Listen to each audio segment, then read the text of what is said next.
Hi everyone, this is Miss Nell, and today we're going to read chapters 10 and 11 from Zoey and Sassafrass. Chapter 10, The Call. I ran into the house. At first, I went to get my dad, but then I remembered he couldn't help. I took a shaky breath. Then I grabbed the phone and called my mom. I tried not to call when the phone rang. The call went to voicemail. I couldn't hold it in anymore. Tears ran down my face. The dragon was going to die, and it was all my fault.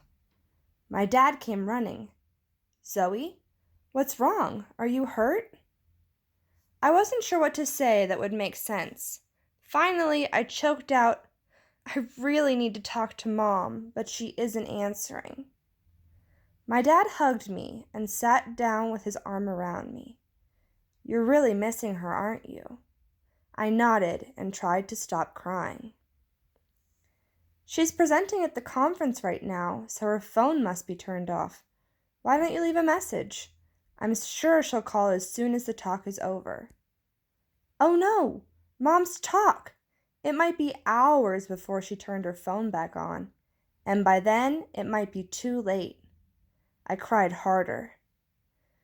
"I know I'm not Mom, but could I try to help? Can you tell me what made you so upset?" If I told Dad about Marshmallow, he wouldn't understand at all. But maybe he could help me with the problem anyway? I was running an experiment when I fed a creature I found in the barn. It ate a bunch of one of the foods I gave it yesterday, and it looked really good when I came in last night. But this morning it seems really sick. It's barely moving. I don't know what's wrong with it." Dad frowned a bit. "It's not a wild animal, is it? That could be dangerous. Maybe I should come take a look." "No, it's not really a wild animal. It's more of a, creature. Mom said it was okay, and, I don't think you'd really be able to see it." Dad looked confused. "Is another one of your bug experiments? I hope it's not a spider. I really don't like spiders." I shook my head no.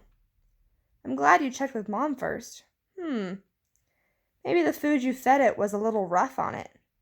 Remember how awful you felt when we went camping last summer and you ate way too many s'mores? S'mores. Marshmallows. Too many marshmallows. Maybe that was it.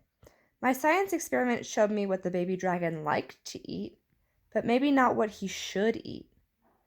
What had my parents done to make me feel better last summer? That was one of the worst stomach aches ever. Let's see. Mom lectured me about eating too much sugar, and she had me drink a lot of water and eat a really healthy meal that had no sugar. I needed to get Marshmallow some water and some healthy food right away. I jumped up and dashed to the door. Then I stopped, ran back, and gave my dad a big hug. "Thanks, Dad. I think I know how to fix it." Chapter 11. What should baby dragons eat? Marshmallow was sleeping when I got to the barn. I filled up his water dish and quietly set it near him. What foods would be healthy for a baby dragon? Mom had said that studying normal animals that might be related to the magical creatures had helped her before. Like when she had the winged fox that was sick. She'd read about foxes and birds to figure out what to do. I ran to the bookshelf. My eyes quickly scanned the books. Bingo! I grabbed Care and Feeding of Reptiles from the second shelf. The chapter on reptile diets had just what I needed. Your pet reptile is either a carnivore, an omnivore, or an herbivore, and should be fed accordingly. If your reptile is a carnivore, offer a source of meat. Some carnivorous reptiles prefer animal meat, such as mice or fish. Other carnivorous reptiles prefer smaller sources of meat, such as earthworms or crickets. If your reptile is an herbivore, offer a plant source, such as leafy greens or vegetables. If your reptile is an omnivore, it will eat some meat foods and some plant foods. There was no time to waste. I needed to figure out whether Marshmallow was a carnivore, an herbivore, or both, an omnivore. As I ran to the house for supplies, I pushed down my worries. I had to believe that this experiment would help. Hang on, baby dragon.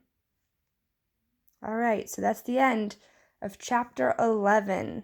I hope you all enjoyed and are looking forward to chapter 12.